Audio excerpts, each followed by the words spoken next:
maybe he said 5. I don't know. Is it 5? Well, it was 5 for me. So must have been 5. I was here at 4:30. Just you have your question. and plus, I thought I might be able to just really.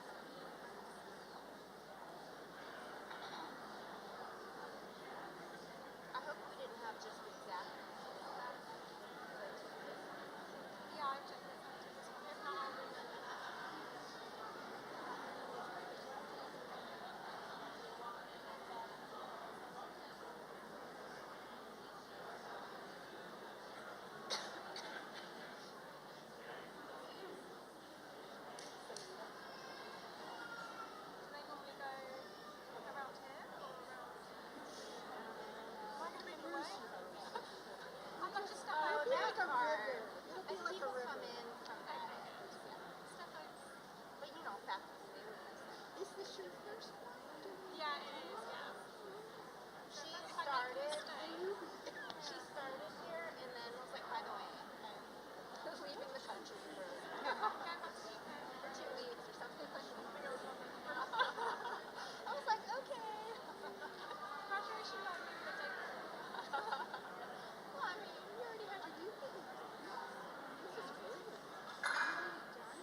Good evening. Please stand for the processional.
Please be seated.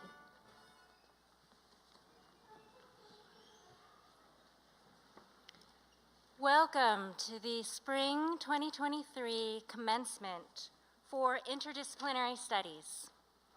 I am Susanna Lee. I'm an associate professor in the Department of History, and I'm the interim associate dean for Interdisciplinary Affairs and Partnerships. It's my pleasure to welcome you here tonight. Interdisciplinary Studies has 6 majors, 6 undergraduate majors, 8 undergraduate minors, 3 undergraduate dual degree honors programs, and 1 graduate program. Our faculty represent some of the very first people here at NC State innovating in terms of interdisciplinary education.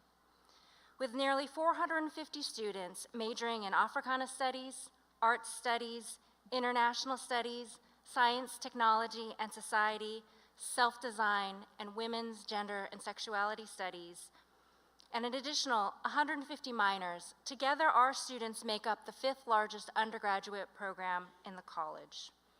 Our MA in Liberal Studies brings together creative, passionate, engaged students who study a broad range of topics from fair housing to sustainability to arts entrepreneurship.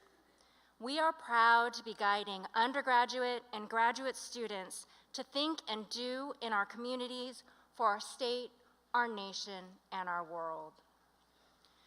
We are so honored to have some of our faculty in interdisciplinary studies here with us today, and I'd like to ask our program faculty to introduce themselves and say their program. So I'm going to ask them to stand, not all at the same time, but stand, say your name and your program. Jason. Thank you. My name is Jason Delborn, and I'm the director of the Science, Technology, and Society program. My name is Alicia McGill, and I am the coordinator for the Self-Design program. My name is Jonathan Kramer. I'm teaching in the music department and in the Arts Studies program. My name is Marcia Gordon, and I direct the Film Studies program. My name is Alison Arnold, and I teach in music in the Performing Arts and Technology department and also in the Arts Studies program. My name is Tori Ralston, and I'm the coordinator of the Visual Arts concentration for Art Studies. I'm Dr. Patsy Sibley. I'm the Director of Undergraduate Advising for Interdisciplinary Studies, and I also teach in Science, Technology, and Society and Women's Gender and Sexuality Studies. And I'm Michael Garval, and I direct the Master of Arts in Liberal Studies, or MALS, program. Good afternoon. I'm Dr. Canton Reynolds, and I teach in the Africana Studies program. Hi, good afternoon. I'm Hadijai. I am the program coordinator for Africana Studies and also a faculty in International Studies. Hello, I'm Amanda Kennel, and I teach in International Studies. Good evening. My name is Tatiana Rabinovich. I'm a postdoctoral teaching scholar, and I teach in International Studies. Hello, I'm Bob Patterson. Formerly, I'm in the College of Agriculture and Life Sciences, but my heart and soul are in the College of Humanities and Social Sciences, Interdisciplinary Studies, and the Science, Technology, and Society program. It is so good to see all of you here this evening. Of all the places you could be, this is where you are. This is so special. Good evening and welcome. My name is Seth Murray, and I'm the director of the program in International Studies. Hi, my name is Nora Hahn, and I teach in International Studies and work with students in the Masters of Applied Liberal Studies, or MALS. Thank you. I did just want to say we have a couple of program directors here stepping down. I just want to acknowledge Jason Delborn, our director of our Science, Technology, and Society program. Also, Mike Garval is stepping down from directing the MALS program. Natalie Bullock-Brown, who unfortunately is not able to be with us this evening, she's also stepping down as director of the WGS program. If you could all give them a round of applause, I want to thank them for their service.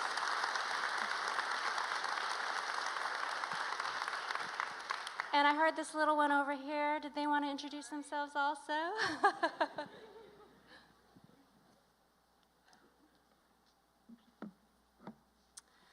On behalf of the faculty and staff, I'd like to say a big congratulations to the graduates.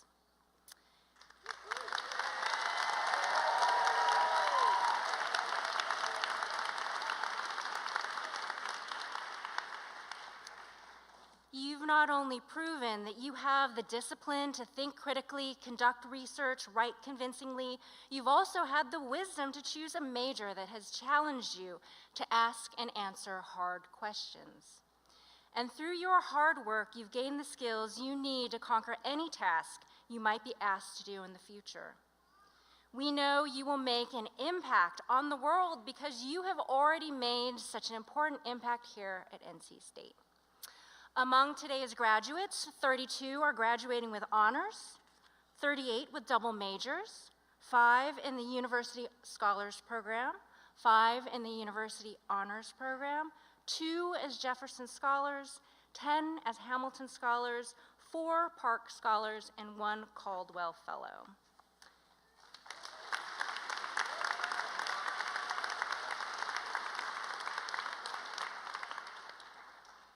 Beyond those traditional accolades, you also did so much more collectively and individually.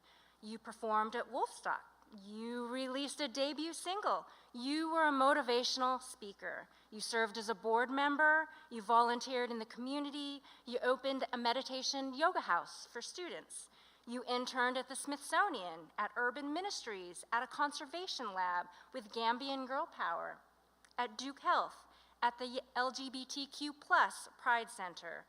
One of you studied abroad in Florence, another in Cyprus, in South Korea, in Jordan, in Barcelona, in Paris, in Switzerland, in Prague, in Vienna, in Ecuador. While here, you did important work. You researched mental health stigma among college football student athletes, mental health care services for transgender students, the Mexican student experience in United States schools, inadequacies in rural American healthcare, vaccine hesitancy in South Africa, human trafficking, global food waste mitigation, plastic waste regulation, cyber diplomacy, the metaphysics of the human experience. You did this all while working your way through college, being a great dog owner, adopting a cute cat, raising butterflies, making amazing memories to last a lifetime, 3D printing your brain, beating Gwyn, Lord of Cinder, on the first try. I'm not sure what that means, but I think it's pretty cool. After graduation, you will work in the software industry, in performing arts administration, in filmmaking, in theater arts, in television production, in photography, in technical writing, in public health, in genetics research, business development, international trade consulting, human rights, international development, sustainable food systems, event coordination, pharmaceutical sales, immigration law. You are on your way to a graduate program in environmental health solutions or non-proliferation and terrorism studies, artifact studies, environment, climate, and health, earth science. Some of you are taking some time off. Some of you are weighing your options. A lot of you, I suspect, are gonna go home and get some sleep.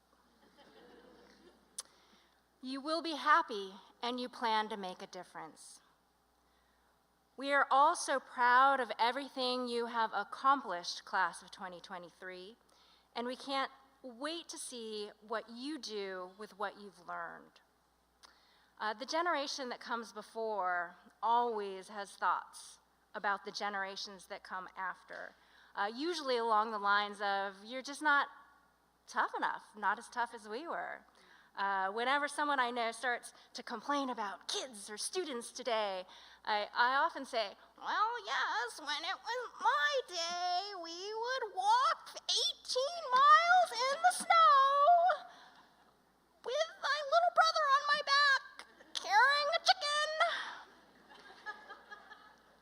But you've arrived at this point through some very hard times. I'm a historian, I cannot help it. Since 2001, we've experienced a series of economic, political, and social crises that have shaped American life, that have shaped your lives. For many of you, the bulk of your formative years were spent in a period of economic hardship, the Great Recession. Banks failed, people lost their jobs, people lost their houses.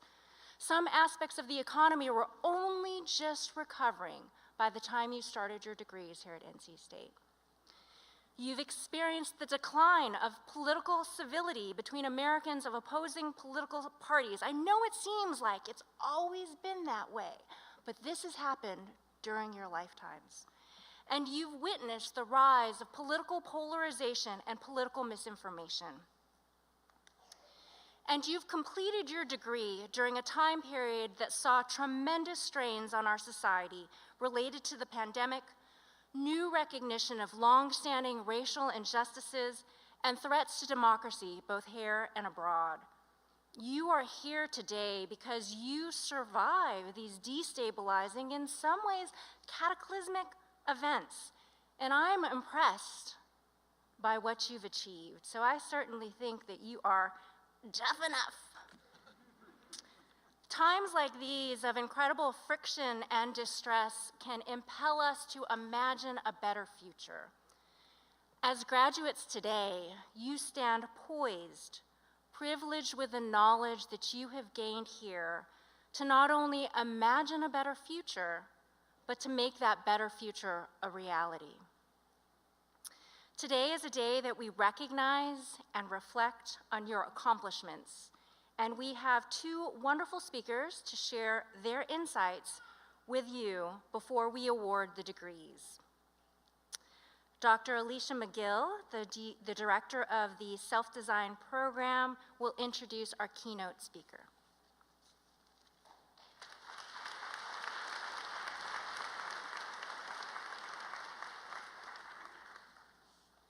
Good evening, and congratulations to all of our graduates.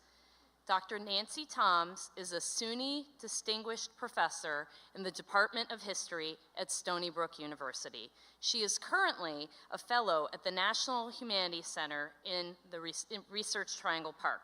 While at the center, Dr. Toms is working on a project titled A History of the Modern Infodemic. This is the second time Dr. Toms has been a fellow at the Humanities Center. Dr. Toms' scholarship focuses on the history of medicine, women, gender, public health, and U.S. history. In much of her research, she examines intersections between expert knowledge and popular understandings of the body and disease.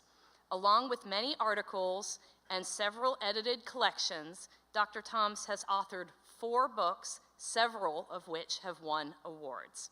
Her book, The Gospel of Germs, Men, Women, and the Microbe in American Life, published with Harvard University Press, won both the American Association for the History of Medicine's Welch Medal and the History of Science Society's Davis Prize. In 2011, the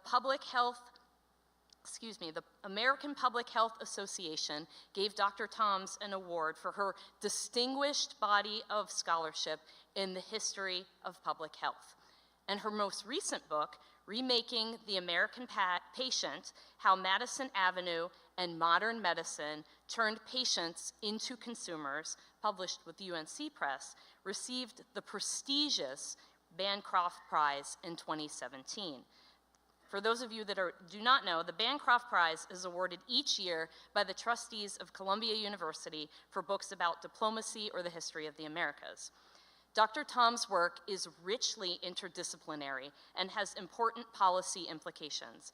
Indeed, in 2022, Dr. Toms co-authored a report with Dr. Manon Perry from the University of Amsterdam for the World Health Organization titled, What Are the Historical Roots of the COVID-19 Infodemic? Lessons from the Past. The abstract for the report notes that this scoping review explores the history of the term infodemic and its usefulness as a tool for public health policymaking.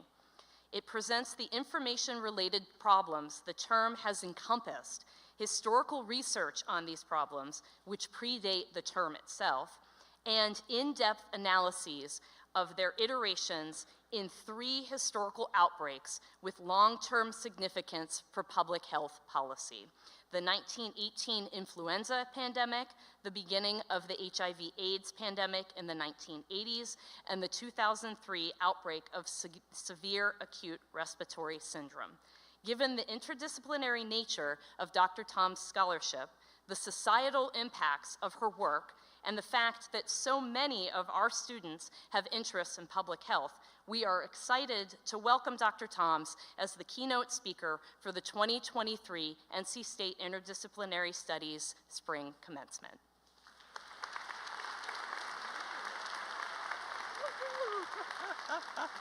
Oh, thank you so much for inviting me to be here.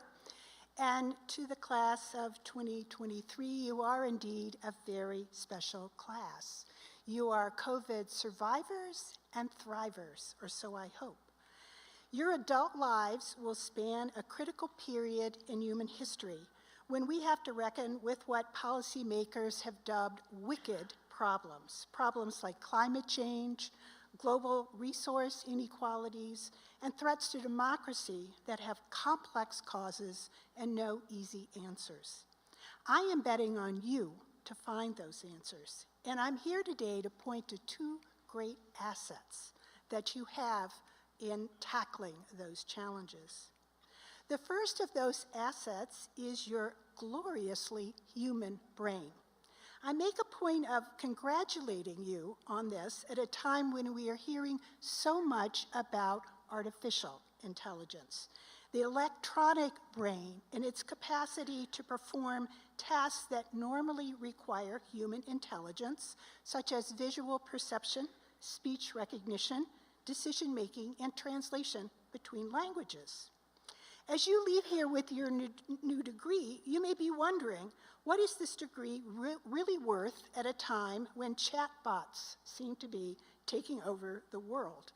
But I'm here to tell you and your family today that your brain and your degree are still worth an enormous amount.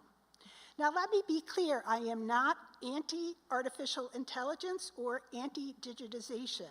I happily use many digital tools, and I am grateful for what they can do for me. Yet, as a historian who has studied both technological breakthroughs and the way advertising, marketing, and public relations have sold them, I have a well-developed hype sensor. My research has made me very aware of the promises that technology promoters make that they do not and cannot keep. And my hype sensor has been triggered by the current discussions of artificial intelligence, and I want to explain why. Yes, electronic brains can do things that our human brains cannot. They can do complex mathematical calculations and scan massive text databases much faster than we can. They can be programmed to analyze photos, to identify faces, to translate between languages, and to replicate human speech. All very cool stuff that can be good and useful. But as many AI advocates freely admit, the human brain remains a marvel and a mystery beyond replication. The human brain still has more raw computing power than the biggest supercomputers ever built.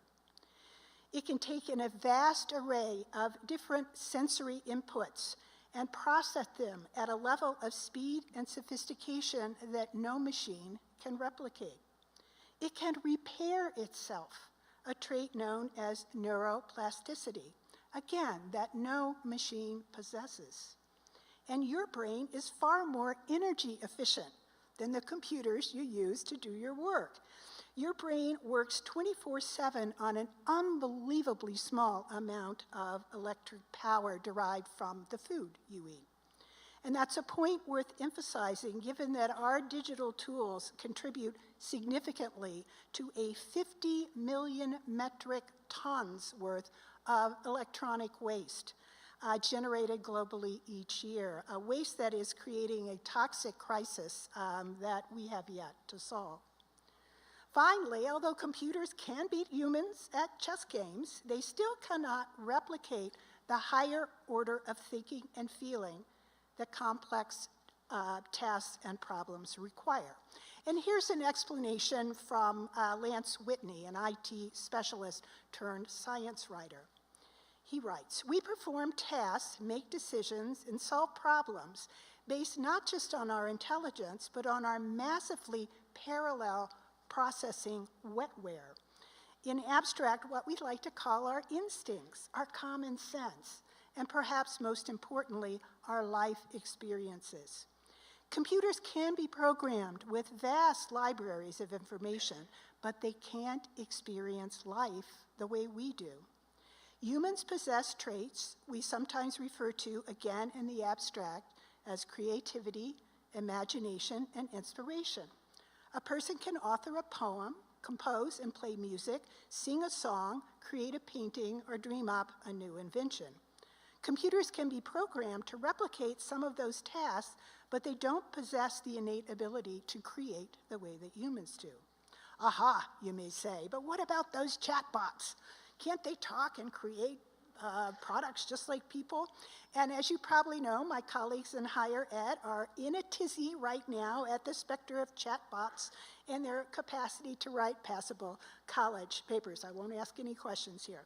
I just read a blog by an IT expert who asked a chat box to write her biography, and she was horrified at the results. It attributed books to her that she hadn't written, and then when she tried to correct it, it made even more errors.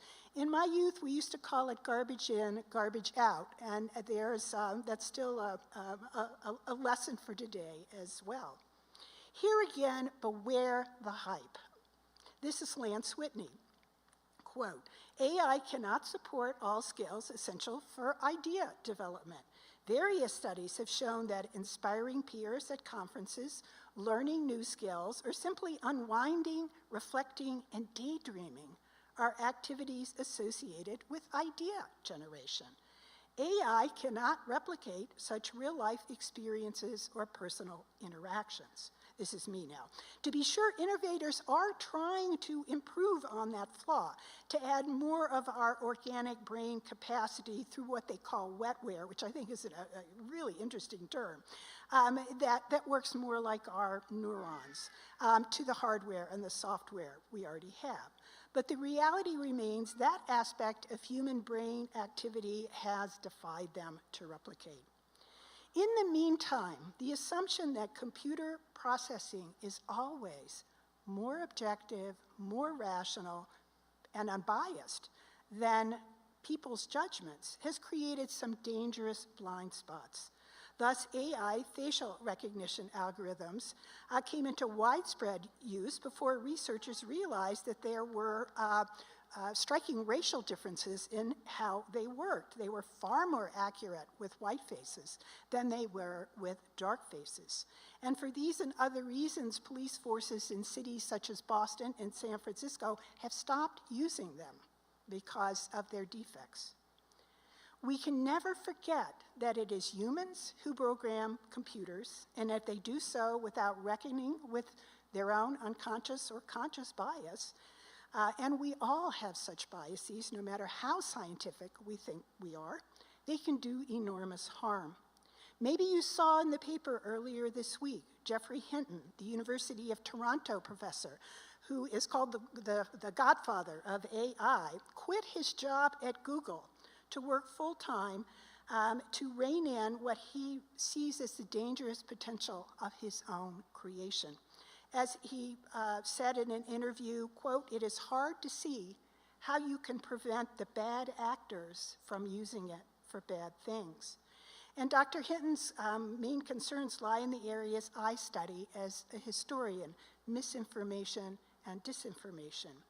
AI programs, for example, can now produce somewhat believable photographs, for example, of Pope Francis in a white puffer coat, or various unrealistic photos of both President Trump and President Biden that if you don't have a certain level of sophistication, you may be taken in. This is fake news at a whole new level of concern. Here's another AI expert, Lisa Given. She's the one who got such a bad bio from the chatbot. While many of us are exploring and having fun with the new AI tools, experts emphasize these tools are only as good as their underlying data, which we know to be flawed, biased, and sometimes even designed to deceive. Where spelling errors once alerted us to email scans, or extra fingers flagged AI-generated images, system enhancements can make it harder to tell fact from fiction. So living in an AI world requires advanced skills in finding independent, credible sources, checking facts, and learning to spot fakes. Your human brain is still the best tool to do that. True, the ability to practice those advanced skills takes time and effort, but that brings me to the second huge asset that you possess, class of 2023. You not only have a magnificent human brain, but you have trained yourself in its use by completing an interdisciplinary major here at NC State. Now, of course, a regular major provides good brain training as well. I'm a history major, but I have to admit today I would be sitting out there with you. There is no doubt in my mind that your decision to do 4 years of demanding work in not one but multiple areas of inquiry was a very smart decision on your part. Here you are, graduates in such a marvelous array of areas: international studies, art studies, self-design, Africana studies, women, gender, and sexuality studies, science and technology studies, the master's program in liberal arts. Whatever combination of disciplines you put together for that concentration, you had to master not one area of knowledge, but multiple ones. You had to train your brain to work in very different modalities, to translate facts, theories, and arguments from one domain to another. You have climbed up the knowledge pyramid from data and information to knowledge and wisdom creation. Those are exactly the skills we need applied to the wicked problems we face in the future, creating a just and sustainable world. You have a head start because you know how to think about a wide range of information, ideas, and feelings. And that gives you an advantage in the all-important work we need to do in the next half century to save our planet and our country. To do that work, this is my final bit of advice, you do need to take care of your brains and the rest of your body. So here's some parting advice. Turn off those screens occasionally, go for a walk, hit the gym, and get your heart rate up. Enjoy interacting with real people in real time, whether it's playing board games, throwing a frisbee, or making music with your friends. Experience your senses. Fall in love with people, with animals, with nature, with landscapes, and use your voices and your votes to protect this beautiful world. We are counting on you. After this is over, go hug your family and friends and have a wonderful celebration. Here's to you, class of 2023.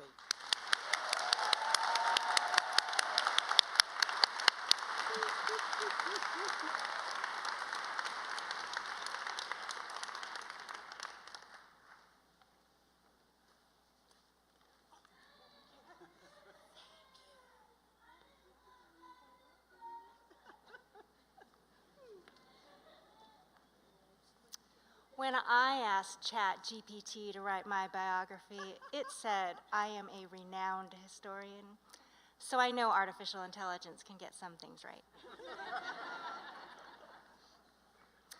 Dr. Patsy Sibley, our Director of Undergraduate Advising, will introduce our student speaker. Thanks. Good evening. Every semester, we in Interdisciplinary Studies choose a student commencement speaker who we believe embodies the spirit of the interdisciplinary student, interdisciplinarity. Our speaker tonight was actually nominated by 3 separate professors, myself included. And I'm not sure that's ever happened before. I'm gonna pretend like it's never happened before so that we can all be super extra proud of her. It's pretty cool, no matter what. Also, Susanna earlier stole my thunder a little bit because I wanted to tell you about how she had 3D printed her own brain. I know, right? It's very cool.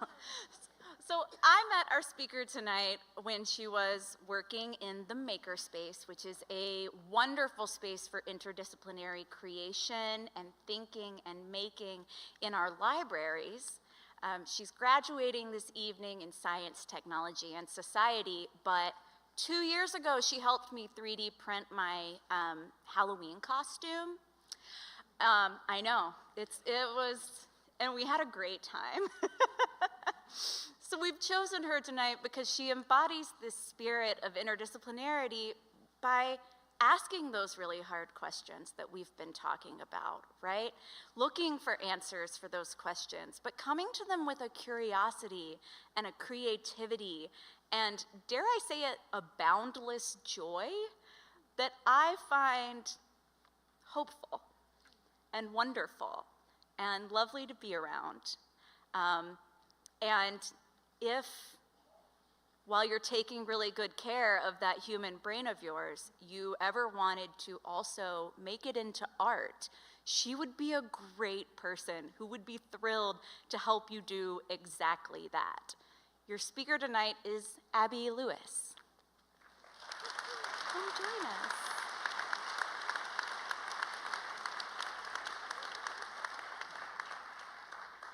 She made the 3D print of her brain into earrings. What? You should have warned them. Thank you, Dr. Sibley. And good evening to you all. My name is Abby, and today I graduate in STS, Science and Techie Things and something. There are a lot of interesting acronyms around us tonight. AFS, ADN, WGS, and the one we all belong to, IDS, Interdisciplinary Studies. Looking back, I've been living an interdisciplinary life for a very long time. I grew up loving princesses, mathematics, crafting, and nature. Science increasingly became a passion of mine as I made my way to high school, a passion which I pursued through participating in science Olympiads, soapbox derbies, and volunteering at the NC Museum of Natural Sciences. But still, I pursued those interdisciplinary side quests: board game club and sewing, tutoring and hiking, figuring out my bisexuality, grappling with my increasing anxiety about moving away from my family and going to college. I chose NC State because it felt the most like home. My parents met at State. Growing up 20 minutes away from Raleigh, we frequented the annual veterinary open houses and Reynolds Coliseum sporting events. I hoped that going to State would ease my anxieties about living somewhere unfamiliar. I'd pick a degree path that was vaguely scientific and narrow things down as I went along. So I picked STS, and I utterly failed to narrow things down. I took calculus and botany, Shakespeare and meteorology, philosophy of science, and the sociology of technology, climate change communication and architecture, and algunas clases de español para que pudiera conectar con hispanohablantes en mi comunidad. Halfway through freshman year, I landed a job at the Makerspace in Hill Library. This tiny paradise of sewing machines, laser cutters, 3D printers, and googly eyes became my home away from home. To me, the Makerspace is the campus's most beautiful celebration of interdisciplinary creativity. Being creative and crafting and making are all activities that transcend a need for skills, a need for perfection. All that's needed is some curiosity and a safe space where you can allow yourself to fail. The Makerspace and the NCSU libraries more broadly have been this safe space for me throughout the entirety of my college experience, and likely for a lot of you too. But maybe for you, this was another space around campus, the art center or the music hall or the gym or a certain classroom with a certain professor that just made you feel awesome. At the end of the day, being curious and having that safe space to fail really isn't about the physical space at all. The curiosity has to come from within you first. The safe space to fail has to be created within your own head, within your own expectations of what you hope to get out of an experience, before any physical space can help you with that creative process. A lot of us had the chance to practice this creative confidence, this creative process during our times of quarantine. Whether you figured out how to play a new instrument or taught yourself how to crochet, what you were really doing was strengthening your creative muscles and practicing a form of self-care where you recognize yourself as being capable determined, and beautifully good enough. My favorite COVID hobbies were sewing, painting, leading digital embroidery workshops for the Makerspace, and best of all, doting on my newly born nephew. A nephew who, now that he's 2 years old and adorably opinionated, insisted that I incorporate 2 purple cars and 1 yellow frog into tonight's speech. So be on the lookout for that as I carry on this evening. Experiencing a pandemic while studying science, technology, and society was certainly, well, thematic. I was taking a course on science communication, and we were newly into our unit on risk communication, when suddenly risk communication was swirling around us faster than 2 purple cars zooming down Hillsborough Street. All this science communication also made for a thematic setting for my piquing interest in science museums. My courses were expanding my interests in the natural sciences and in involving the public in scientific pursuits. My experience at the NCSU libraries showed me that I really thrive in places of creativity, curiosity, and community support. And interning with the NC Museum of Natural Sciences, mouthful, revealed to me that science museums might check all of those boxes of what I was looking for in a future career setting. 6 months ago, I began a part-time position at that NC Museum of Natural Sciences on their public events team, a team that plans awesome events like Bug Fest, Reptile and Amphibian Day, and Adult Nights. A team that celebrates my creativity, my interdisciplinary awesomeness, and my love of yellow frogs. And I am happy to inform you all that I will be continuing this position full-time after graduation. To all the people who helped me get here, to my parents, my siblings, my friends, my mentors, my cats, to everyone who walked into the Makerspace saying, I want to try something new today. To all of you here tonight celebrating your graduation, and to all the people who helped you on your journey. To those who aren't here with us tonight, but whose presence we carry with us. To Tyler. To all those people, I say thank you. Thank you for your joy, your love, your creativity. Thank you for coming here tonight to this beautiful collaboration of interdisciplinary collaboration. And please, please, continue finding those creative outlets that aren't your job and are out of your comfort zone to try, to fail, to grow, and to create. Thank you.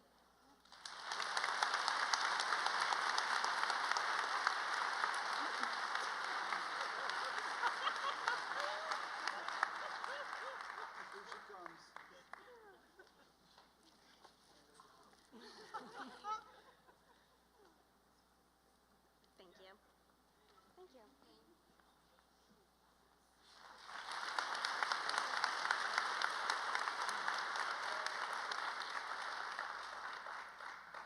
Dr. Jason Delborn, our Director of Science, Techie, and Something, will present the winner of the Bob Patterson Interdisciplinary Studies Fellow. Thank you. Good evening. Each semester, the Interdisciplinary Studies Faculty Council names a graduating senior as the Bob Patterson Interdisciplinary Studies Fellow. The student is chosen for their strong academic record, but also their generosity, empathy, humility, open-mindedness, creativity, altruism, and gratitude. These are all characteristics of Dr. Bob Patterson. First, a word about Bob Patterson. Will you wave? He is here.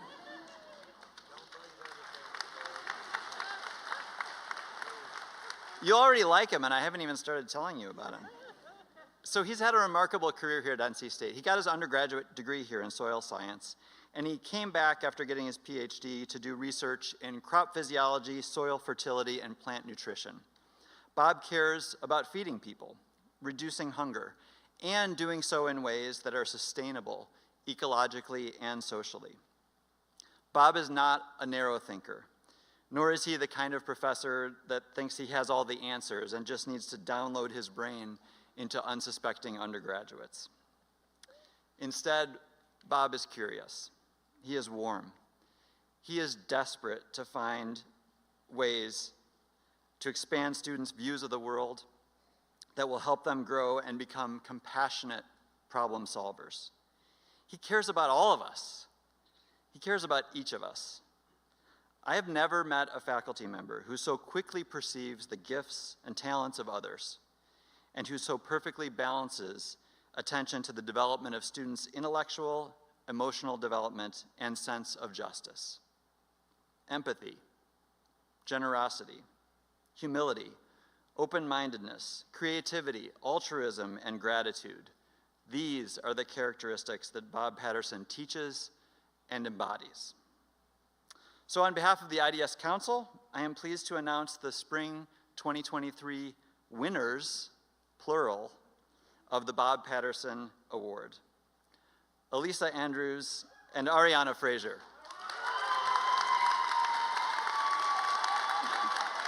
Please come up to the stage.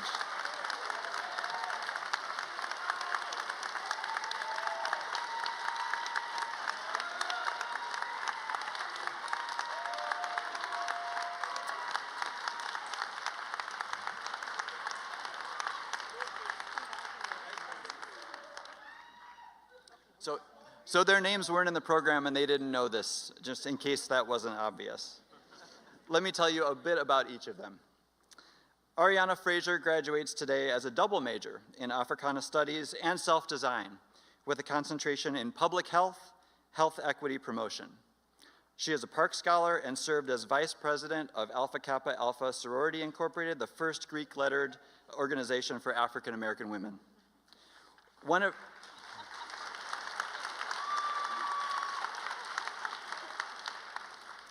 of her faculty nominators wrote, quote, "Ariana is motivated, bright, intellectually curious, hardworking, and committed to social justice issues in her degrees and research and other initiatives she has participated in during her time at NC State." End quote. She has worked with the National Institute of Environmental Health Studies and the NC Area Health Education Center Scholars Program, and she conducted research with the Black Health Lab. Another nomination letter stated, quote, "Ariana epitomizes the essence of the Bob Patterson IDS Fellow Award. She has worked in the Center for Family and Community Engagement to help build partnerships that revitalize Southeast Raleigh and Wake County. This demonstrates her empathy with those who are less fortunate and generosity in spending her time to help improve the human condition for those that call those areas home." End quote. She will begin a Master of Public Health in Maternal, Child, and Family Health program at UNC Chapel Hill next year.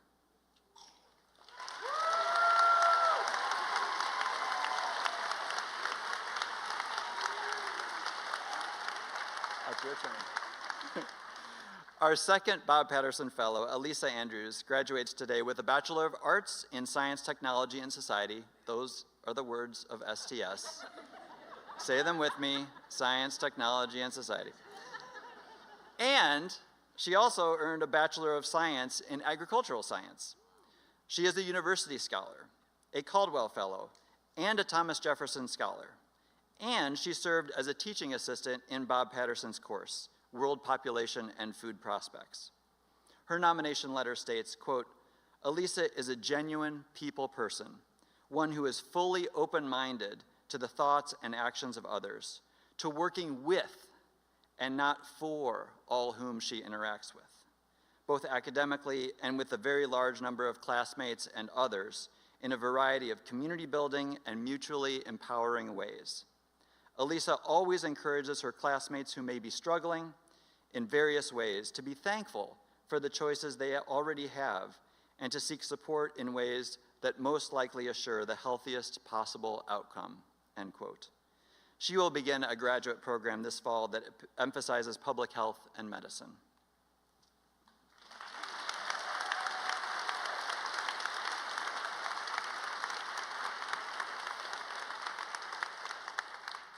We are grateful for people like Ariana Frazier, Elisa Andrews, and Bob Patterson.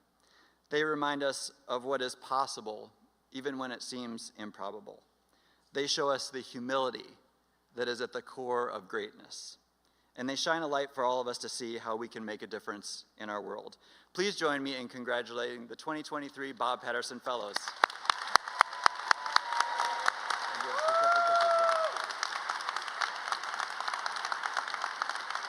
Congratulations. Well done.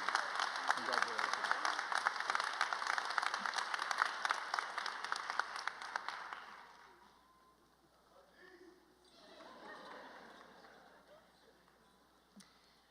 And now for the awarding of the degrees. Bruce Cheek will signal to each row of graduates when it's time to rise and assemble to the right of the stage. A faculty representative from each of the respective programs will read the names as the graduates march. Fran Pitchford, who is our graduate services coordinator, will help me distribute keepsakes as well as a diploma-shaped facsimile. I say diploma-shaped facsimile because it is not actually your diploma, which you will receive in the mail. So don't be alarmed. Our official photographer, Philip McDonald, will take a picture of the graduates with the program faculty.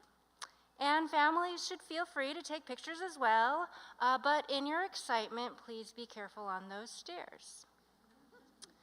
The graduate will return to their seats on the opposite side, and please take your time and watch your step. I saw some very skinny little heels.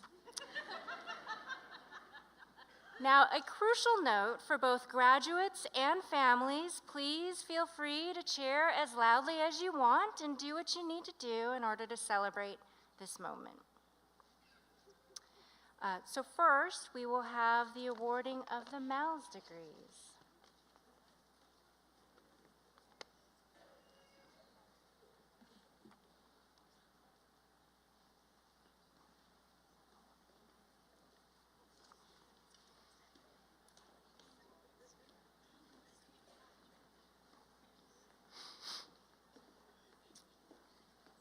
I will read the students' names and concentrations. Destiny Doherty with a concentration in criminal and social justice.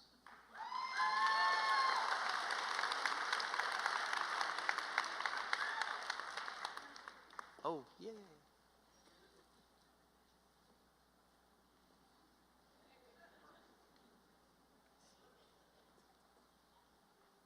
James Seth Harper with a concentration in cognitive science.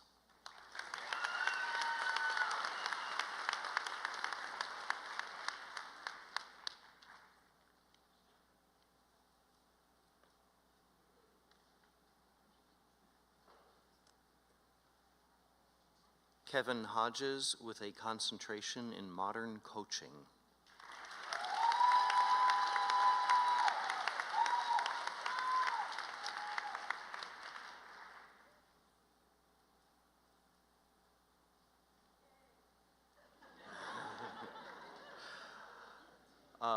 Jalen Aaron Latta with a concentration in communication, leadership, and sport.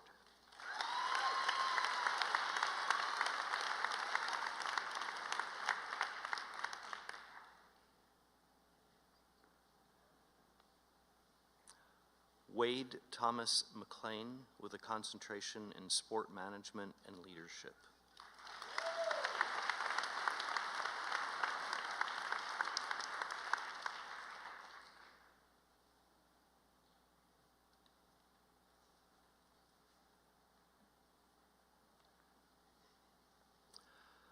Jacob Sieber with a concentration in essential foundations of coaching.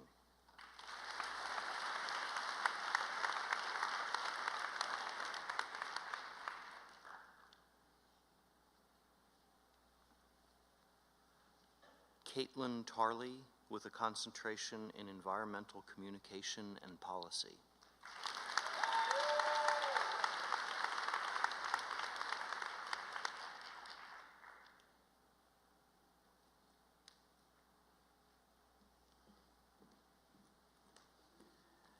And Leslie Wimmer with a concentration in science and society.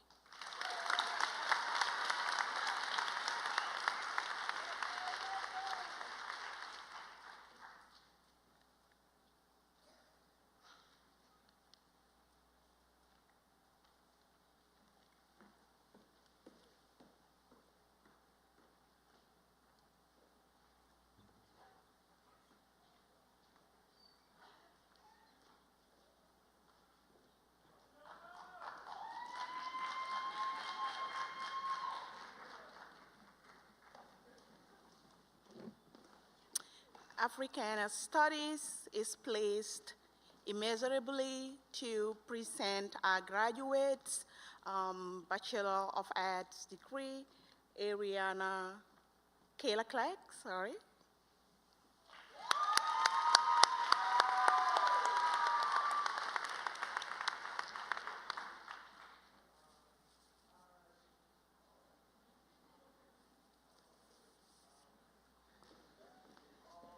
And Ariana Frazier.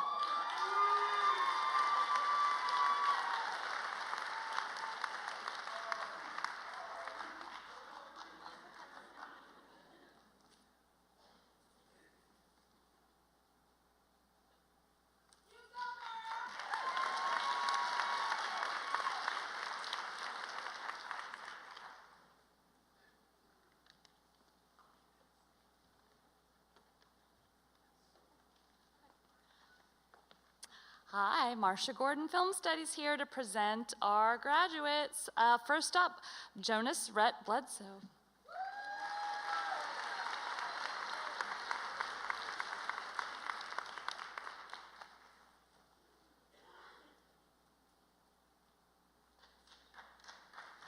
Okay, Amelia Conklin. Montasia Janae Daniels.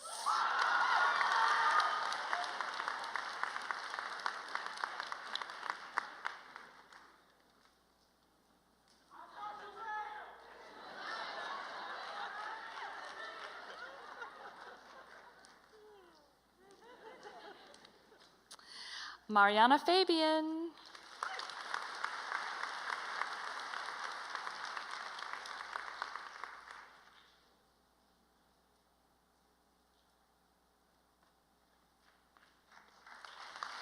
Sophia Foster.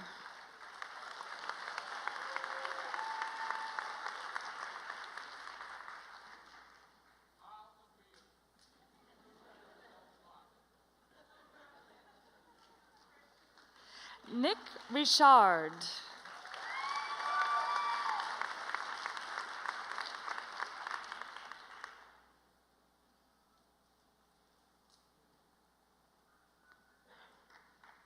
Kelsey Shepard. And finally, Gracie Toe.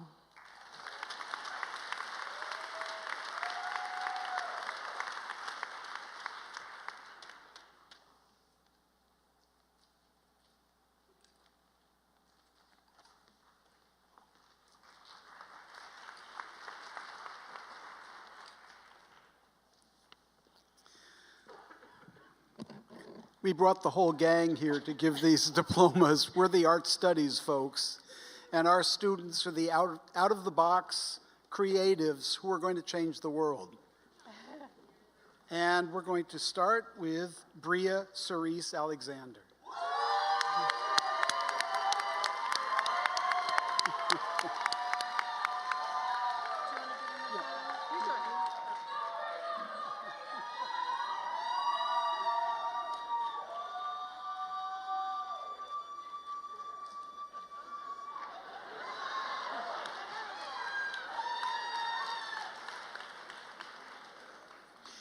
Mira Dahlman.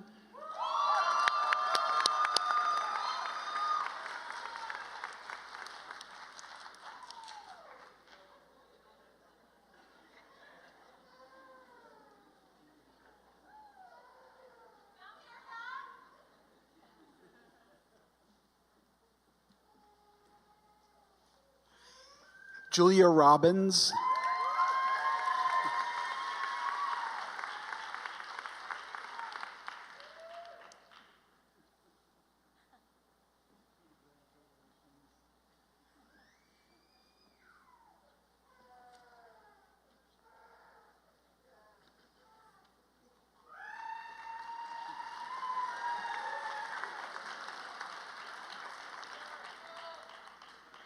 Julia's on her way to New York City to make it in Broadway after the show.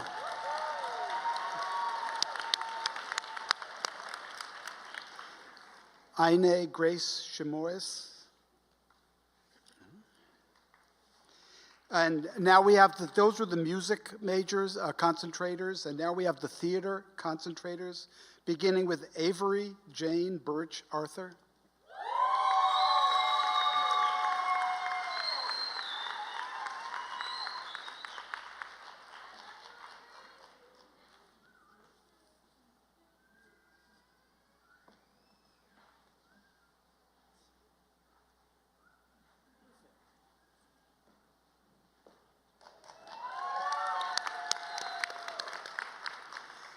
Amika Simone Maduabuchi.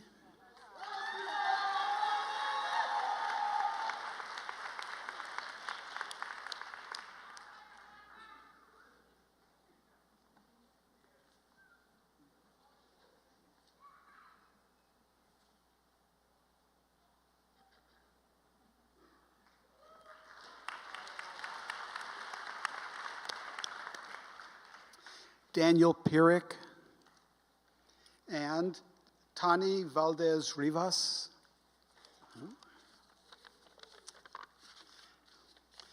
And now we have the visual arts concentrators. Kaki Anderson. They're artists, you know. Mikel and Aya Rochelle Berry.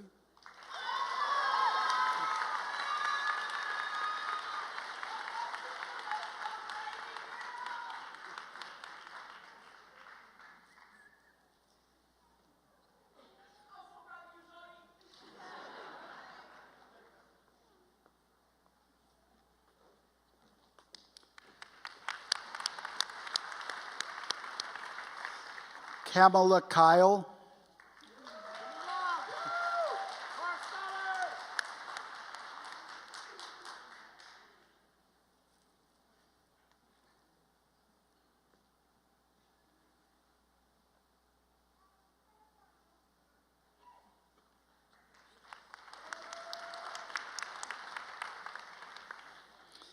Caitlin Lincoln.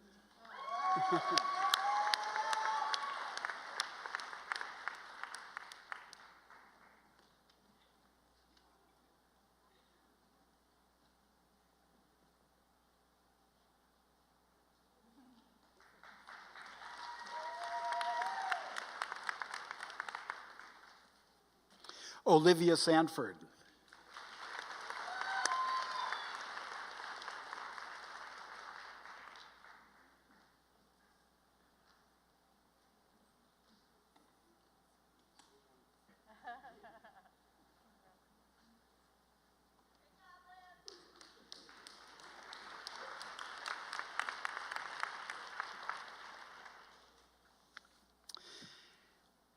Lily Underwood, and Brittany Michelle Williams.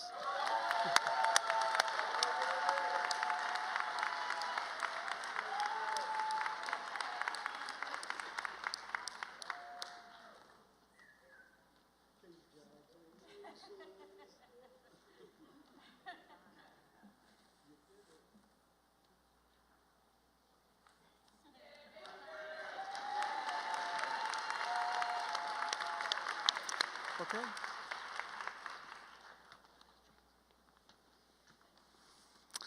Good evening. I am very proud to represent the International Studies faculty. We have 8 different concentrations. We're going to proceed in order, both alphabetically for concentration as well as by student.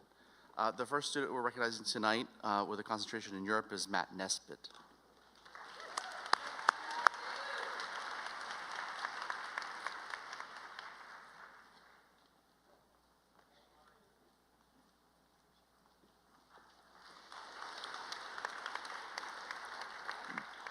With a concentration in global cultural studies, Noah Barton.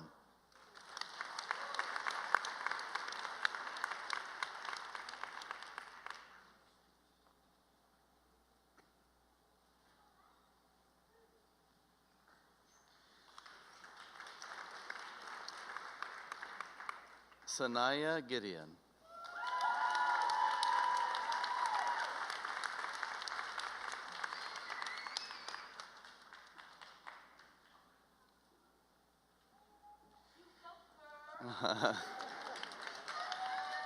Juliana Grime, Callie McAdoo.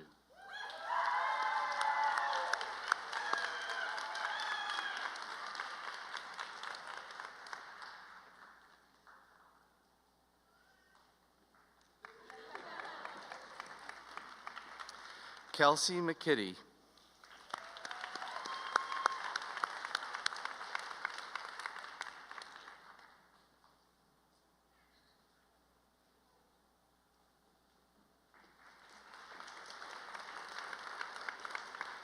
Hannah Stewart.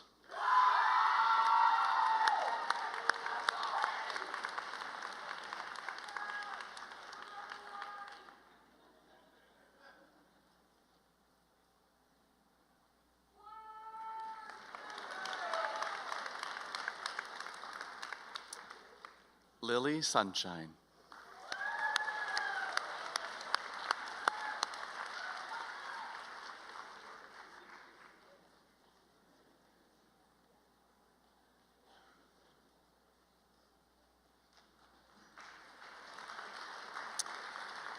Our next concentration is in global relations. Kendall Berger.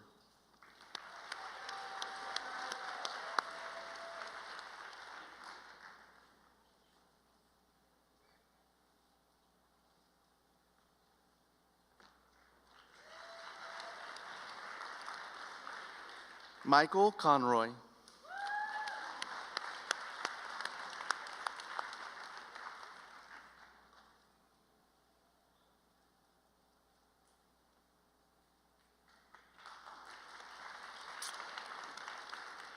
Ethan Kronk.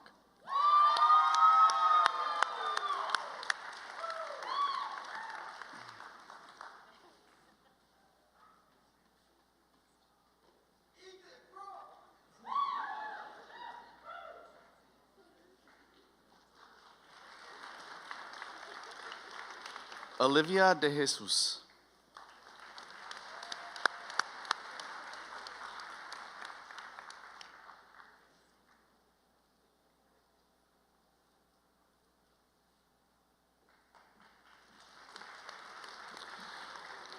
Laurel Farr, Ali G, Siham Hashi.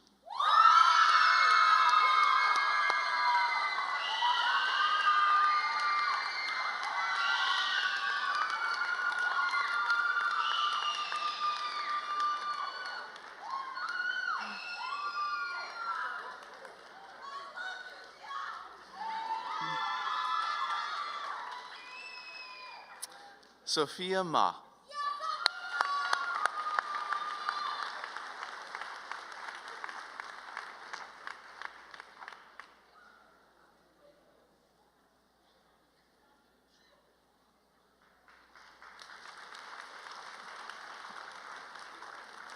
Seraine Macklin.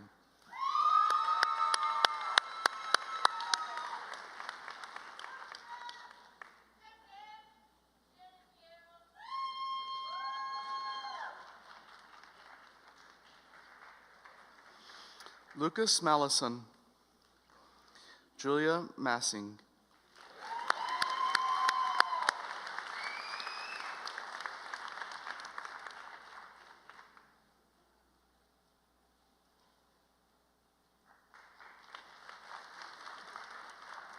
Chloe Orchard.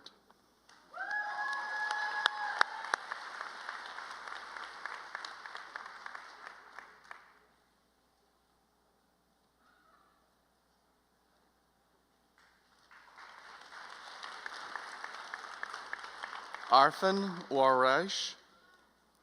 In the Global Sustainability and Development concentration, Emma Allen.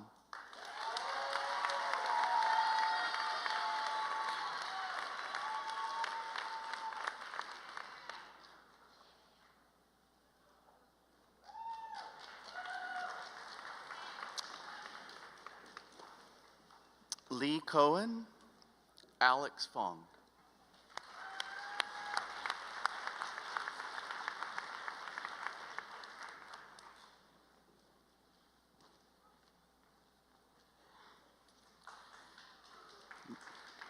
Jalen Gales.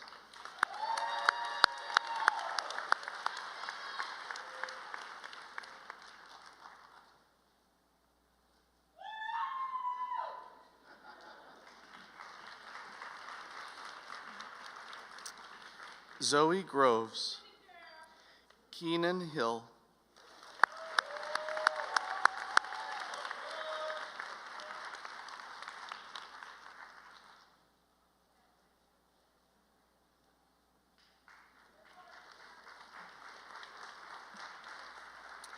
Lena Hobbs Brown.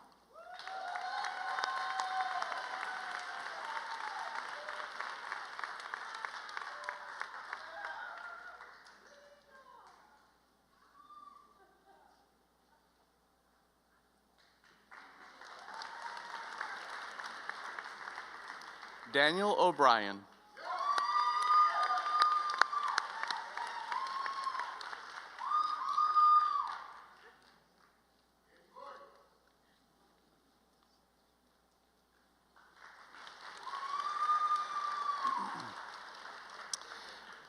Maddie Posse, Rachel Reed.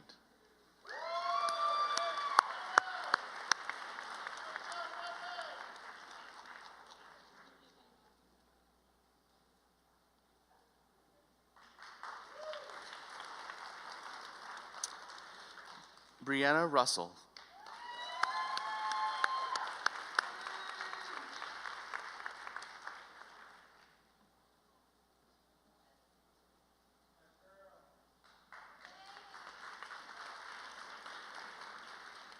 Marissa Wagoner.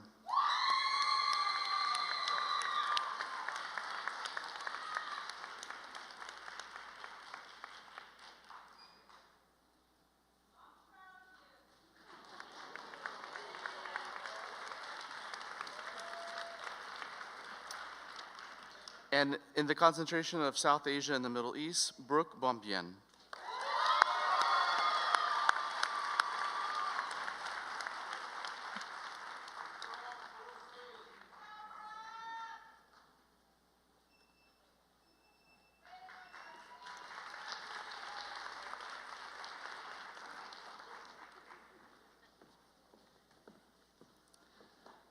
I have the privilege of announcing the names of those who've earned degrees in Science, Technology, and Society. We have 2 degrees. First will be those who earned a Bachelor of Arts. Elisa Grace Andrews.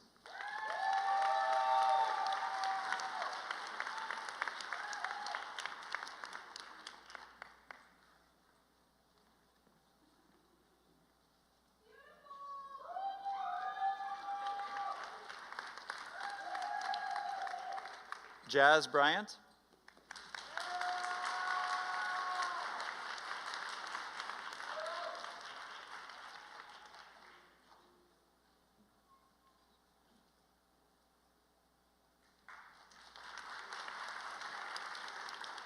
Abby Lewis.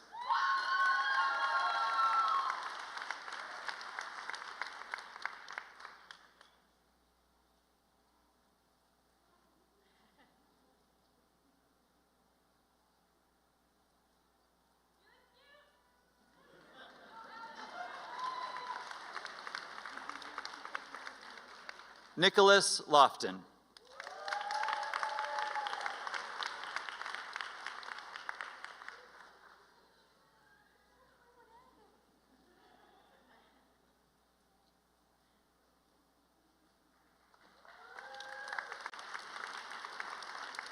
Madeline Milazzo.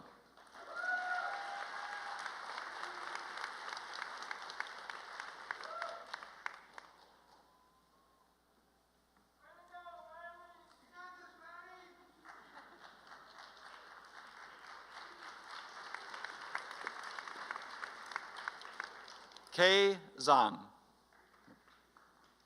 And now for those earning a Bachelor of Science in Science, Technology, and Society. Ayla Adamek.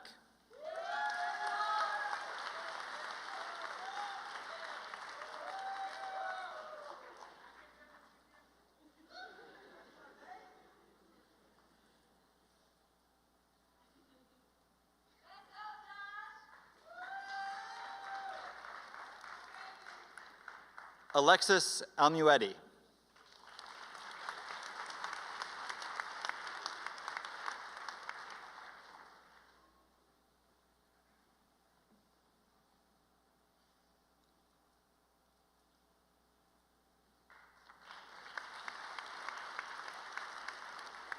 Josh Anderson.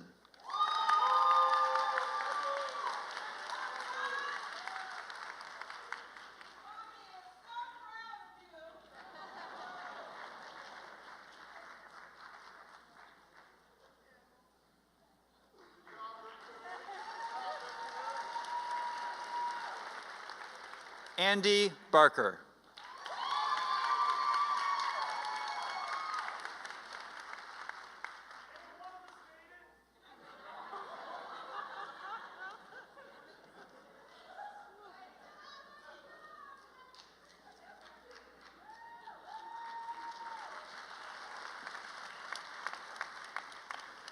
Regine Barnes.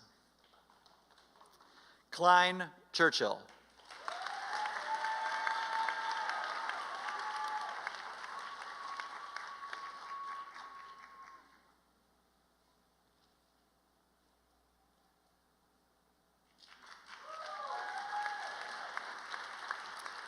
David Cohn.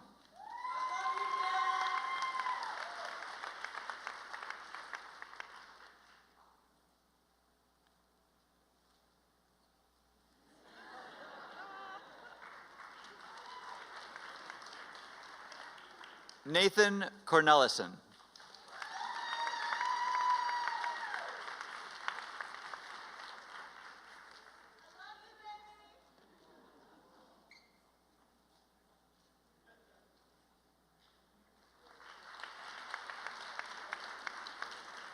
Tim Dahlman.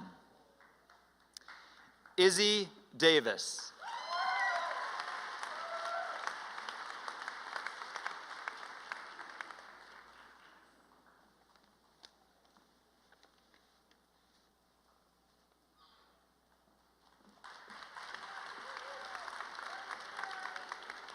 Emma Haurila.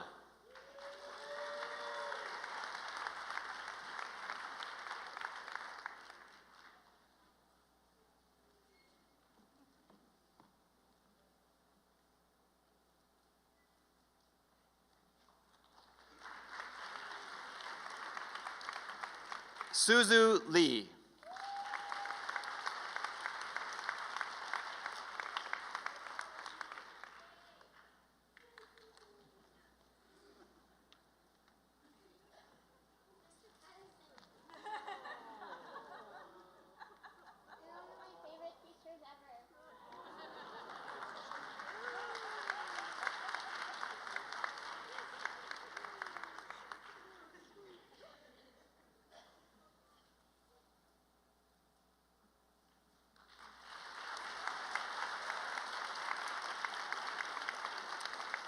Brooke Savannah Patterson.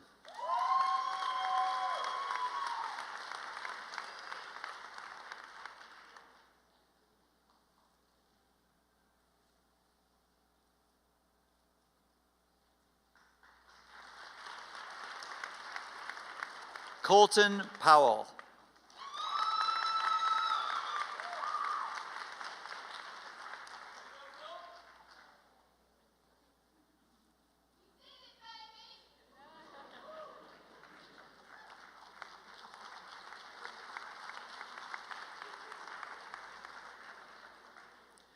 Ashley Skinner.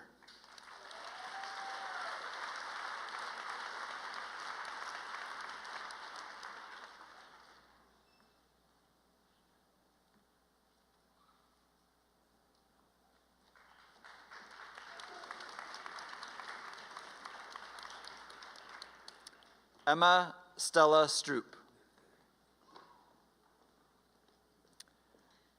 Elizabeth Siros.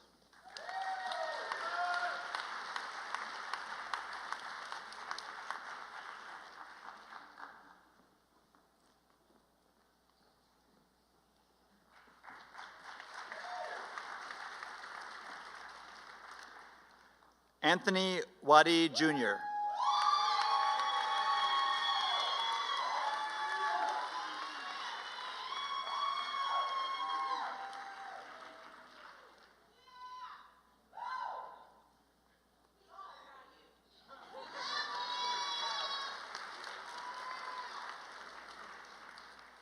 And Leah Wilcoxon.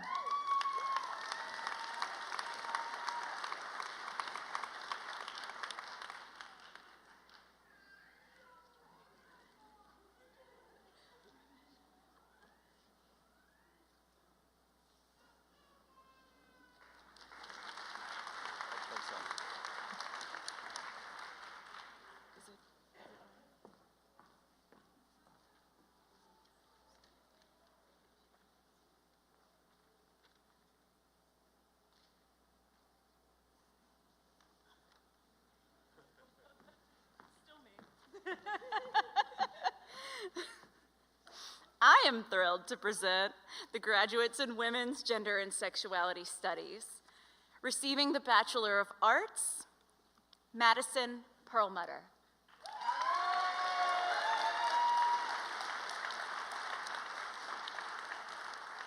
Yay!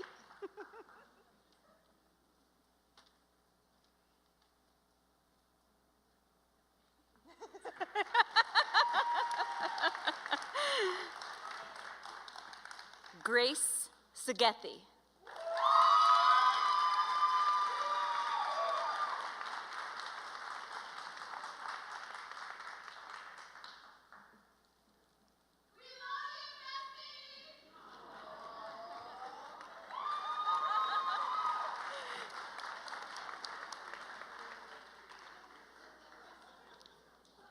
Receiving the Bachelor of Science in Women's Gender and Sexuality Studies, Karina Becker.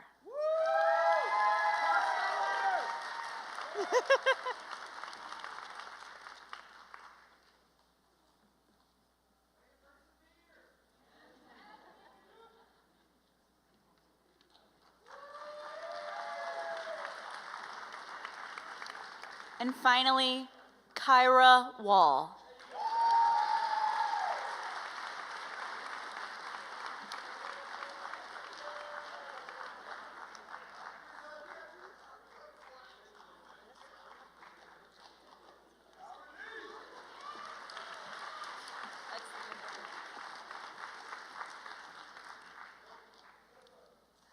Good evening. I have the pleasure of announcing our self-design majors. We have both a Bachelor of Arts and a Bachelor of Science. Our first graduate is Talea James with a concentration in media production and digital design. And next, with the Bachelor of Arts, we have Veda Reeves with a concentration titled Building and Sustaining Healthy Communities.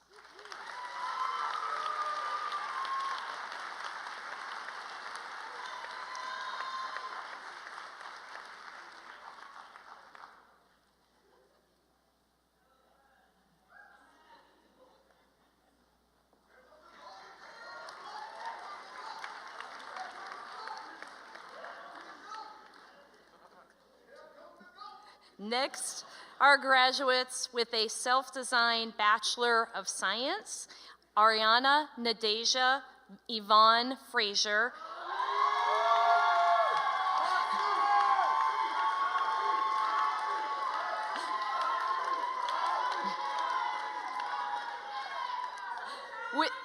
With the concentration in public health, health equity promotion.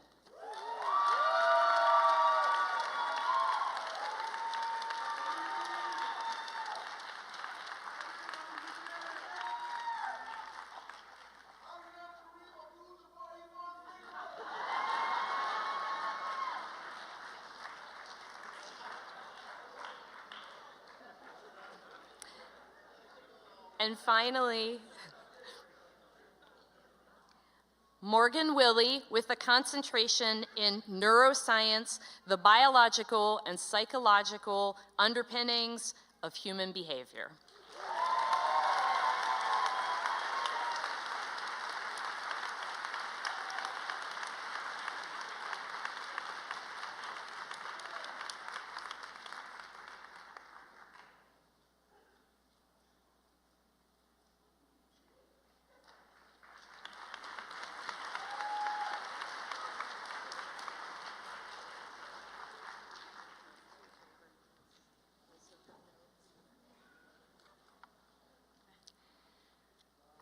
Congratulations again to all of our graduates and to the families and friends that supported your journey toward this day. I'd like to thank everyone who worked hard to make this day special. Thank you to our wonderful speakers who exemplify what we hope our students and grads do best in the world.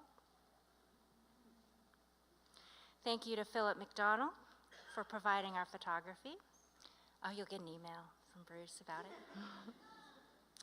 I'd like to take an extra moment to thank our hardworking staff, particularly Bruce Cheek, who I'm sure you all know.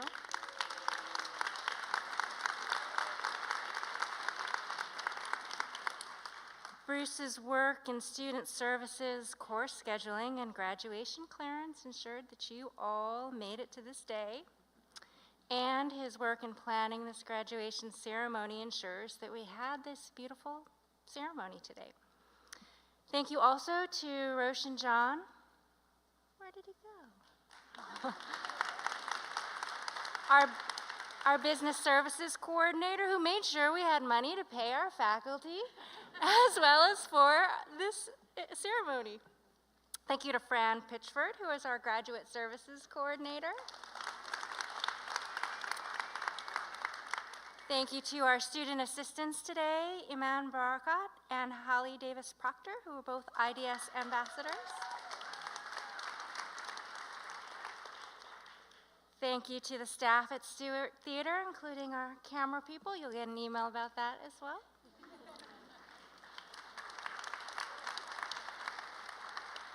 Thank you to the faculty for your leadership of IDS and the inspiration and mentorship that you provide to our students.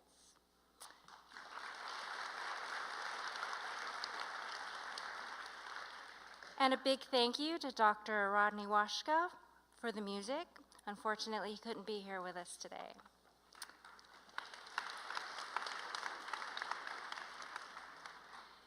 It was a tradition of my former department head, Jonathan Acco, at department graduations to ask the graduates to stand, to turn and thank their families and friends.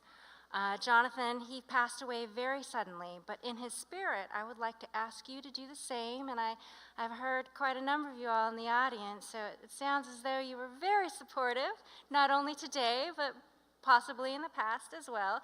So graduates, please stand, turn, and thank your family and friends who brought you here today.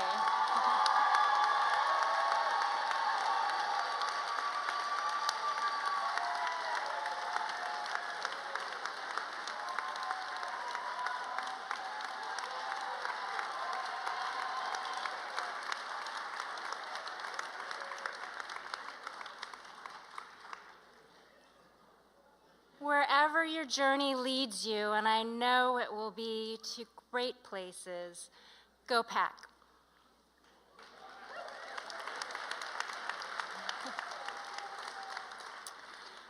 Families, please stay in your seats until first the faculty and then the graduates have recessed. Thank you all for being here with us on this celebratory occasion.